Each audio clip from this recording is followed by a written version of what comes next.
Greetings, my beautiful lovelies, it's Emmy and welcome back. Today I'm going to be making yet another beautiful Korean street food, and it is for lovely, gorgeous waffles. Waffles that I have never seen before. Now, I discovered this video during one of my late night street food video binges. I love doing that, although it always leaves me very hungry. I love street food videos. I love them because you get to see the whole process of making the food. There's this whole transformation, and you get this kind of point of view as if you were actually purchasing the food yourself. Although you don't actually get to taste the food. So that's why I'm here today, because I'm finally gonna get an idea of what this tastes like. This waffle looks absolutely stunning. It's the application of the whipped cream on the inside that gives this beautiful kind of braided pattern, and the other side has honey sweetened cream cheese, and then you make the whipped cream and the cream cheese meet, and you get this beautiful waffle taco that just looks absolutely delicious and gorgeous. So in the description, I'll include a link to the video that I watched that inspired this video. It's from Yummy Yummy. Okay, let's go ahead and get started. So the first thing we need to do is make some waffles. Now these waffles look extra crispy. They're Belgian style waffles with nice deep holes, and they are round, which meant I needed to get a new waffle iron because my waffle iron is square. So I purchased this thing. Oh my gosh, what an upgrade. My last waffle iron came from the Bins in Portland. What up, Portland? I miss the Bins. The Bins is basically a thrift store outlet. Everything that is not bought up at Goodwill is taken to the Bins, and then you can purchase things by the pound. So I think I paid maybe $1 for that waffle iron. I used it for years. Now this waffle iron was much more expensive, but I needed a round waffle iron so that my waffles would be round. So I'm gonna plug the waffle iron in. Oh. Yeah, cool. Okay, I'm gonna preheat this. We want the waffle iron to be pretty hot. So I'm gonna set that aside. So the waffles in the video look very golden and very crispy. So I'm gonna be trying a new recipe. It's from a blog called runawayrice.com, and it uses rice flour. So the original recipe actually makes coconut pandan flavored waffles, and I'm gonna adapt this to make this just plain vanilla waffles instead. But using rice flour instead of just all-purpose flour, also with tapioca flour, I'm hoping for a much crisper style waffle. Okay, so let's go ahead and make this. Ugh, this bowl is wet. God, why does it have water in it? Weird. All right, let's make as much noise as possible. So the first thing we're gonna do is sift our dry ingredients. We need 1.5 cups of rice flour.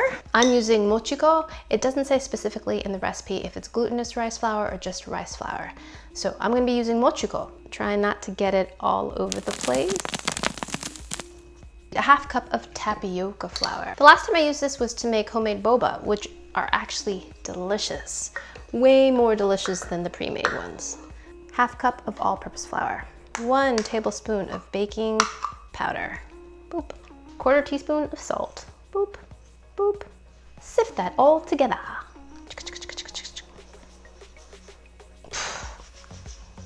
Don't get too crazy with the sifting. Ooh, what's that? Oh, a piece of mochiko cardboard box. Good thing we sifted that.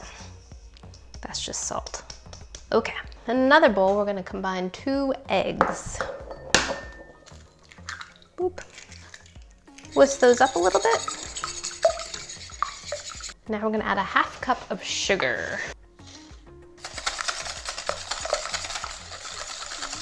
2 tablespoons of melted butter.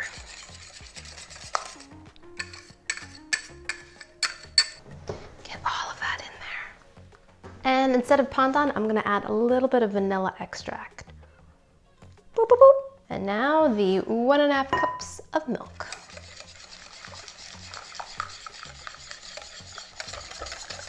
And now we're gonna add our wet to our dry. Get out of my whisk. I like this whisk when it comes to mixing things like this. Here we go. Yes, this is called a Danish whisk. Why is it so alarming? I'm right here.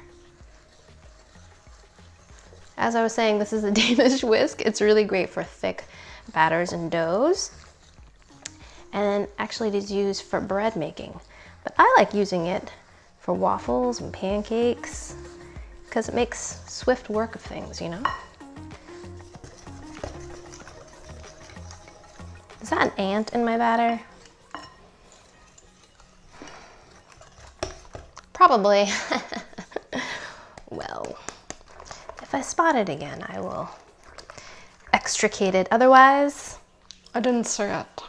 Okay, so the waffle batter is complete. Let's cook us some waffles. Hot iron. I'm gonna be using a little bit of pan spray. Oh, this locks. Doot, doot. Okay, open this up and wipe out some of that excess oil. Try not to overfill. Here we go. Boop. Maybe like 3/4 of the way.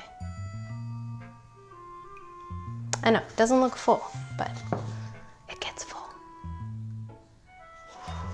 Yeah. So my iron goes all the way to 7. I have it on 6.5 right now. Make sure you check on this sooner than later because this is going to cook quickly. I've got a baking pan with a rack on it, and as soon as I take this off the waffle iron, I'm going to place the waffle on the rack so it can kind of dry out, and that will hopefully make for a crispier waffle. In the video they actually have these vertical racks where they put the waffles in, which is really great. It allows the steam to dissipate quickly so your waffles don't get soggy.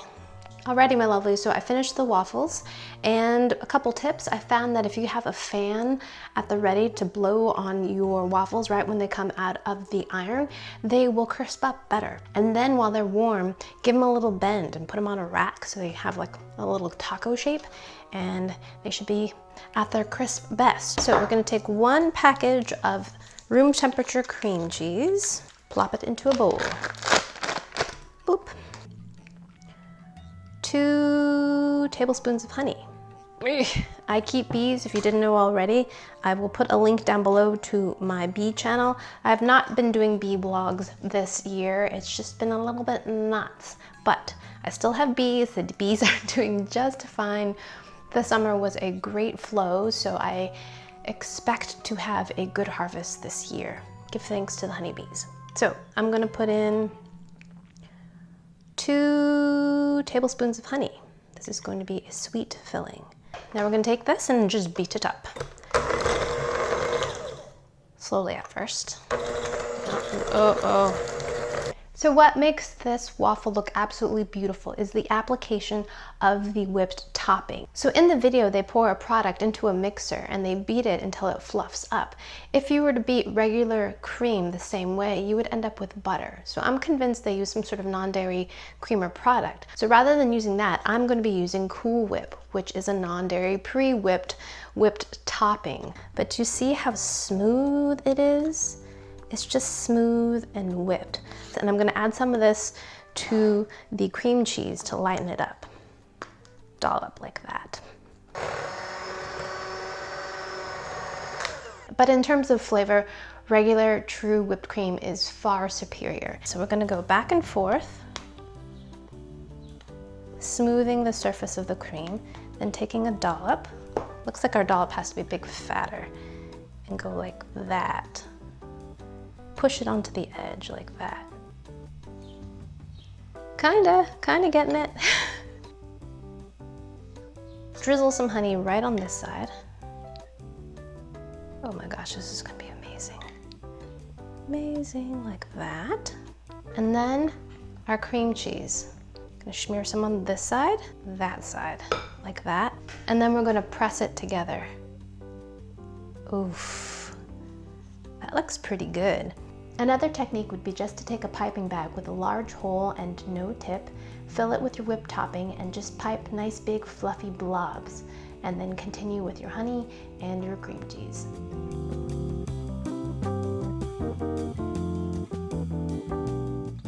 Alrighty, my beautiful lovelies, here is the completed waffle. Isn't it beautiful?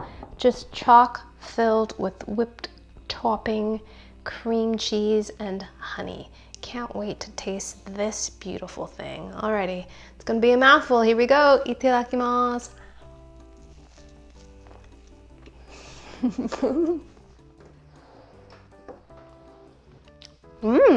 So the first thing I noticed is the tanginess of the cream cheese, and perhaps that's more apparent because it's right butted up next to that very sweet vanilla flavored whipped topping. I'm gonna give another bite. Oh.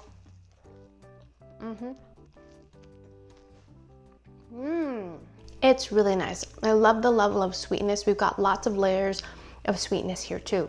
The whipped topping is lightly sweetened. We've got some of that honey that we drizzled in there. And then we've got the cream cheese that we sweetened as well, but not overly so. This is not like a cheesecake or a brownie. It's not dense. It's very airy and light, both in terms of level of sweetness, but also in texture. And then we've got the sweet baked waffle, which is the delivery mechanism for all of this whipped creaminess. I would like the waffle to be a little bit crisper. I think if I were to put it in the toaster right before assembly, it would have a really nice crunch to it. And so that's what I found a little bit lacking. Although I like the level of sweetness in here too, it's a little bit sweeter than waffles that I typically make. And it is a little bit firmer than waffles that I usually make as well, but not quite as crispy as I would like it to be. Maybe I have this association with like crisp waffle with ice cream, and perhaps that's what I'm kind of conflating here. But yeah, I think a nice little textural contrast would be really nice. More contrast, you know, more of a when you have that fluff. All right. Very delicious. Alrighty, my beautiful lovelies, thanks so much for joining me. I hope you enjoyed that one. I hope you learned something. Please share this video with your friends. Follow me on social media. I love hearing from you. Like this video, subscribe, and I shall see you in the next one. Toodaloo. Take care. Bye.